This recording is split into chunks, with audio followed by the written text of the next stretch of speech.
it's the most original game I've played this year.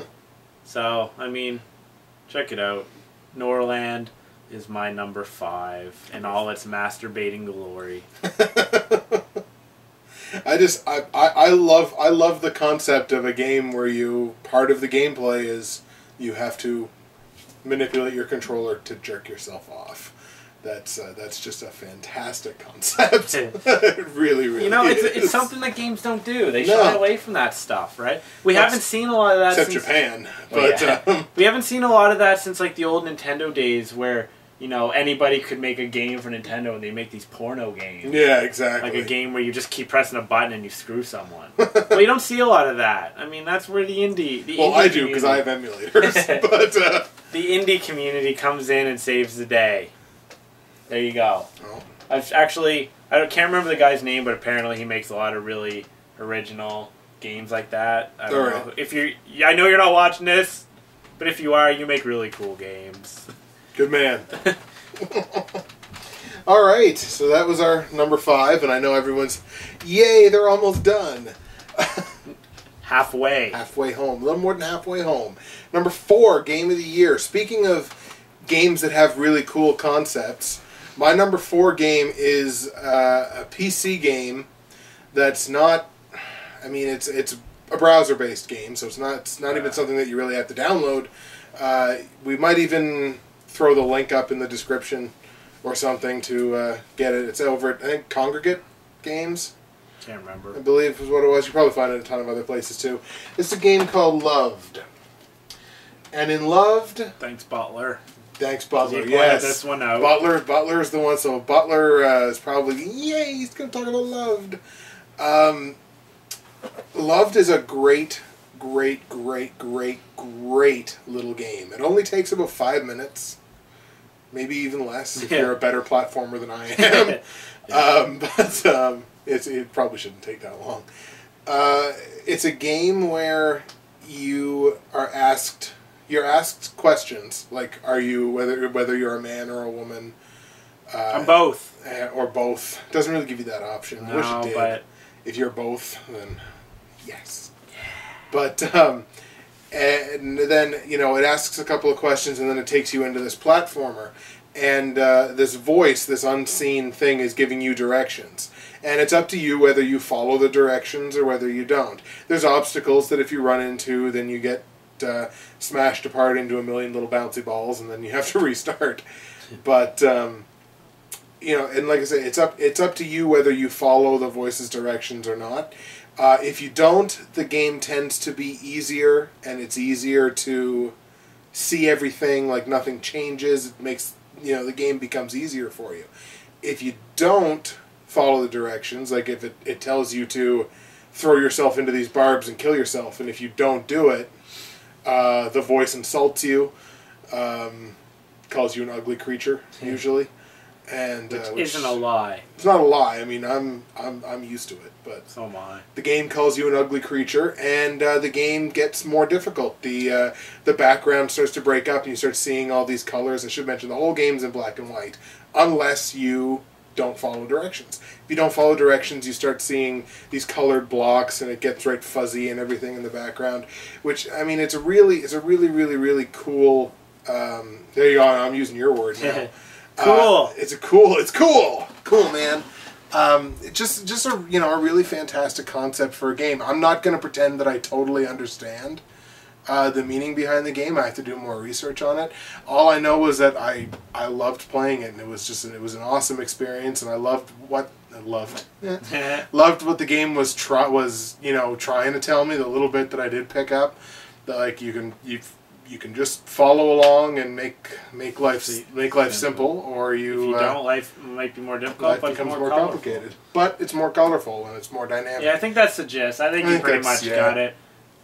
Yeah. Stumbled through it, but oh well. I'm gonna take a drink now. It was a really good game, really cool game. It wasn't even an honorable mention on mine, but that's not a diss because it was good. It was a nice, simply made game that told something bigger than itself. And you might think, oh, that's not a very good, not a very original message or very, you know, deep message. But I mean, the amount of people who go through life being like yes men and stuff. I mean, the game applies. Yep, absolutely. I mean, we go against the grain because we're awesome, obviously. But I'm not even gonna say anything. I'm just gonna nod my head. But other people suck. We are cool. And that's the way the world works. Yeah. So Loved is my number 4. It's a good choice. What's your number 4, sir? My number 4 is a Wii game, and it's called Fragile Dreams. Ah, yes. And I just showed him this today, so he would kind of have something to say about it. Fair enough. It's a post-apocalyptic, yeah. Post-apocalyptic. Introducted. Post-apocalyptic action RPG.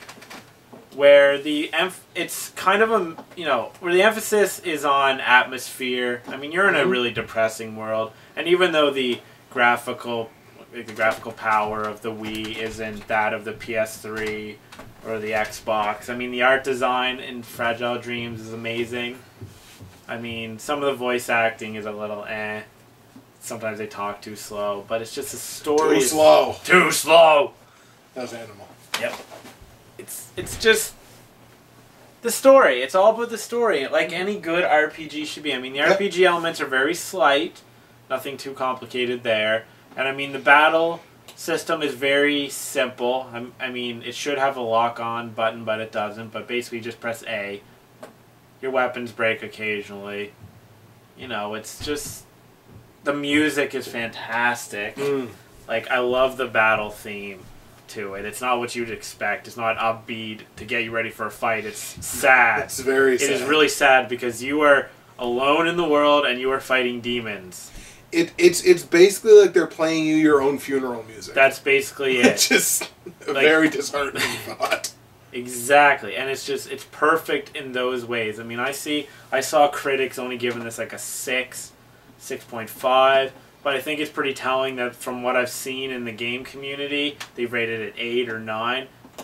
I mean, flaws and all, it is one of the better RPGs I've played in the last, you know... I don't play as many RPGs as I used to, but one of the best ones I played in the last 5 years. You know, just... Yeah. Nice. Fantastic. So we're on number 3. Number 3. Number 3. And, you're gonna have to pardon me for not being as indie game inclined as my portly friend over here. That's a joke. We call each other our fat friends, which is really funny if you see me and then see him. But that's what we do. I'm really fat and he's thin. And I know, it's like you can't see it from here down, but he looks like a pregnant lady when he stands up. I am pregnant. Haven't you seen my Facebook thing? Oh yeah, that's right. Shit. Anyway. Facebook.